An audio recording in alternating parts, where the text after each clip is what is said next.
गुरु वो होता है जो आपके अंदर वो समझ पैदा कर दे जिसके बाद आप स्वयं सही फैसला ले सके। वो नहीं होता जो अपनी बात आप पर थोप दे, जो समझना नहीं दमन करना सिखाए। ऐसों से सावधान।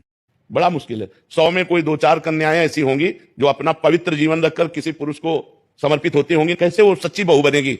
जो 4 लड़कों से मिल चुकी वो सच्ची बहू बनेगी? अब बिल्कुल बॉयफ्रेंड गर्लफ्रेंड ना रखता हो ऐसा तो हमें लगता है 100 में मतलब अगर छांटने चलो तो शायद 1% मिल जाए तो मिल जाए, नहीं तो नहीं मिलेगा।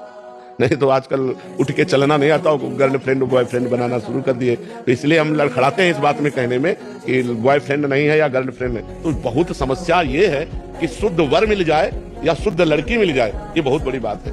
गर्लफ्रेंड बॉयफ्रेंड कौन सा रिलेशन है? Live in relation. ये हमारे कहीं किसी भी धर्म ग्रंथ में लिखा हो तो आप बता दीजिए। बाल्यावस्था से आज तक जितने भी धर्म ग्रंथों का स्वाध्याय हुआ कहीं भी लिखा हो तो ये बोलो सर्वनाश का स्वरूप है कि नहीं है? अभी बच्चा ना तो लोक को जानता है, ना परलोक को जानता है, ना हित को जानता है, ना अहित को जानता है। अभी उसका ब्रह्मचर्य किसी काम लायक नहीं हुआ और वो उतर गया व्यभिचार में। क्या होगा उसका जीवन? आज लड़की 12-12 साल की बच्चियों को गोल गोल रोटी बनाना नहीं आता, पर आजकल बहन बेटियों को प्यार करना अच्छे से आ रहा है। ये प्यार कर लेती हैं। किसी ने कह दिया आई लव यू तो ये भी लिख के भेज देती हैं आई लव यू टू। जैसे एक बच्ची है, एक बॉयफ्रेंड बनाया और महीना भर के बाद ब्रेकअप, फिर दूसरा बॉयफ्रेंड। इसे चरित्रहीनता कहते हैं। ये कभी एक पति की नहीं रह सकती और ऐसे लड़के कभी एक पत्नी पर अपना भाव नहीं रख सकते। ये हमारे देश की पद्धति है नहीं। हमारे देश की पद्धति है जिस पुरुष को एक बार अपना लिया आजीवन निर्वाह किया, जिस स्त्री को एक बार स्वीकार कर लिया आजीवन उसे अपना हृदय बना करके निर्वाह किया। तो ये जो विदेशी पद्धतियां हैं ये हमारे देश में बड़ा कूड़ा करकट फैला रहे हैं। कलयुग में आप वैश्या को वैश्या नहीं कह सकते। वो है तो वैश्या पर सुनना चाहती है कि मैं सती सावित्री हूं।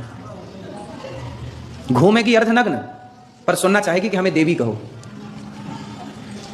देवी वाली हरकत हो आपकी तो आपको देवी भी कहा जाए। ये जो आजकल चला है ना गर्लफ्रेंड बॉयफ्रेंड, ये आकर्षण वो आकर्षण, लिव इन रिलेशन, ये सब नाश करने वाला है। नाशवान शरीरों के आकर्षण, जो एक पानी का बुलबुला कभी भी फूट जाए कभी भी मर जाए, इनमें आकर्षण करे। पागल लड़की आशिकी पका रही, प्रेम समझती भी है। ये दुनिया खा जाएगी तुझे। पहले पढ़ाई लिखाई पर ध्यान दे, कुछ समझ पैदा कर और मुंह मत बना ऐसे। रैकेट उठा खेलने जाया कर, हाथ पांव भी मजबूत बना। आशिकी बाद में। जिम जाइए, शरीर बनाइए, दुनिया घूमिए, तरह तरह के लोगों से मिलिए, पढ़िए लिखिए, जिंदगी को समझिए, मस्त रहिए। इतना कुछ है सुंदर दुनिया में जानने को, समझने को। जीवन को समृद्ध बनाइए। ये लड़का लड़की ये सब तो शरीर की बातें हैं, ये लगा ही रहता है। इन पचड़ों में फंसोगे तो सारी ऊर्जा सारा समय यही खा जाएंगे। और कभी कोई मिल गई ऐसी जो योग्य हो, तुम्हारी गरिमा भी रखती हो, प्रेम के लायक भी हो, तो उसके साथ बंध जाना। फिर उसमें कोई हर्ज नहीं। हड़बड़ी मत करो।